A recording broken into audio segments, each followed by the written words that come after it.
Hi. Just for privacy reasons, I will call myself John. I will tell you something that happened to me several times.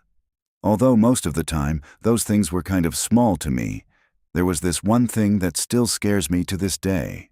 So, I live in a small town. There are maybe around 2,000 people living here, and basically everybody, let's say, knows each other. Either from families, friends, or just stories, I guess. So like I said, we basically all know most of the town. Although there are not many people living here, it's not that small. I wouldn't say it's a small place. It's more like a medium-sized place where, in summer, it's so lively. While in winter, there aren't that many people outside. I mean, of course there are locals, but I guess they just don't go out that much. It's either people are working, staying home, or they just don't bother going outside. I guess they just like to enjoy the quiet time of winter. But that doesn't matter so much. I have always been wondering what actually is and what is not true in this world. People believe in many things. There are several religions and several other beliefs. But I guess people just cannot believe in only one thing. So that's why I wonder what actually is real and what is fake. What is just a myth? What is just a legend? So many questions, while there are little to no answers. Ever since I was a kid, I was always watching horror films and scary stuff on the internet, like top 5 sightings of this, top 5 sightings of that, 5 creatures caught on camera, and so on. I don't know. I guess it just caught my attention. Even though I was scared as a kid, I still watched it because it was just so amazing to me. A lot of people don't believe in ghosts or creatures, but then there's so much stuff on the internet about them. Of course, you can tell that a lot of it is fake, but still, maybe all of them are fake. Maybe not a single one of them is fake. Who knows? We humans are interesting, that's for sure. Even in my family, both close and distant, we always had stories. Stories of seeing things or hearing sounds that just don't make sense. So I was always surrounded by stories from family members, cousins, and even a few close friends. But nothing ever happened to me. So I started wondering, how can they have so many stories, so many experiences, but I don't have a single one, not even a weird sound, not even a strange sighting, nothing. Of course, even to this day, I am scared of the dark. Humans will forever be scared of the unknown, of something they don't understand. That's just how we are. Anyway, this first encounter started when I was in the 5th grade. It was a Saturday. I was home alone for a few hours because my family went into town to buy groceries and grab coffee. Just the usual. I didn't want to go, so I stayed home and played video games. It was around 5 or 6 p.m. It was spring, so the sun was still up. I was having a great time. Playing games, watching YouTube, eating snacks, drinking soda, just enjoying being home alone. Then, around 7 or almost 8 p.m., when it was getting dark outside, I was still playing video games. The TV and console were in the living room, not in my bedroom, so I had left my bedroom door open, as well as the bathroom door. Those 2 rooms were the only ones with doors wide open and their lights were on. All the other rooms were closed. Everything was fine when, all of a sudden, I looked at the bathroom. I don't know why. I just had a feeling that someone was standing there watching me. I had felt that before, but whenever I looked, nothing was there. And again, nothing was there. Just the bathroom with the lights on and the door open. I shrugged it off and kept playing.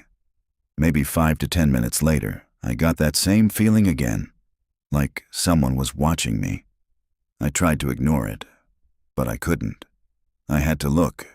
Before I even turned my head, I already assumed nothing would be there. But when I looked, the bathroom door was still open, but the lights were off. I froze. I just stared. My mind was racing. I didn't know what to do. After a moment, I got up, went to the bathroom, and turned the lights back on. No one was there. I shut the door. Now the only open room was my bedroom. It took me a few minutes to calm down. After that, I continued playing. About half an hour passed, and I had almost forgotten about it. Then it happened again. That same feeling, like someone was watching me. This time, it felt like someone was peeking from my bedroom. I turned my head. The door was open, but the lights were off. This time, I immediately got up, grabbed my phone, and slowly walked to my bedroom. I checked it. No one was there. I turned on the lights, shut the door, and went outside. For some reason, even though it was dark, I felt safer outside than inside my own house. About 20 to 30 minutes later, my parents came home. They asked why I was outside, and I just said I wanted some fresh air. I never told anyone about it. I didn't think anyone would believe me. That was my first strange experience. Months passed, and nothing else happened. I still often feel like someone is watching me, especially at night when I'm alone. But whenever I check, nothing. Then, about 2 years later, something happened that still haunts me to this day. I was in 8th grade. At the time, Pokémon Go was extremely popular. Everyone was playing it, kids, adults, everyone. Me and 2 of my friends were completely addicted to it. I'll call them Mark and Martin. We played every day, walking at least 5 kilometers around town. We knew every street, every Pokestop. One day, Mark and I went out to play, but Martin couldn't join us. He was sick. We followed our usual route. That day, new Pokestops had been added to the game in our town, and we were excited to find them. It got dark, around 9 or 10 p.m. We were already out later than we should have been, but we didn't care. On the way home, we noticed one more Pokestop in a big soccer field. The area was very dark, with only one lamppost at the bottom of a downhill path. We were scared, but we really wanted that Pokestop, and there was also a new Pokémon there. After a few minutes, we decided to go. We walked through a small playground and started going downhill. It was very dark. There were a few houses along the way. About halfway down, near the first house, it happened. We heard a sound. I cannot describe it. It didn't sound human. It didn't sound like an animal. It sounded wrong, distorted, muffled, evil. We both heard it. I froze for a second. Then Mark started running. I snapped out of it and looked to my left. There was a narrow path between 2 houses, lit by a weak lamppost, and there, I saw her, a little girl. She was around 145 centimeters tall, wearing a long white dress that was torn, dirty, and damaged. Her arms and feet looked injured, like she had been crawling or digging in dirt. But her long black hair was perfect. It covered her entire face. I couldn't see her eyes, her nose, nothing.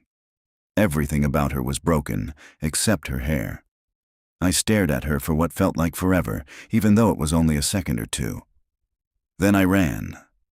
I sprinted after Mark, and we didn't stop until we got home.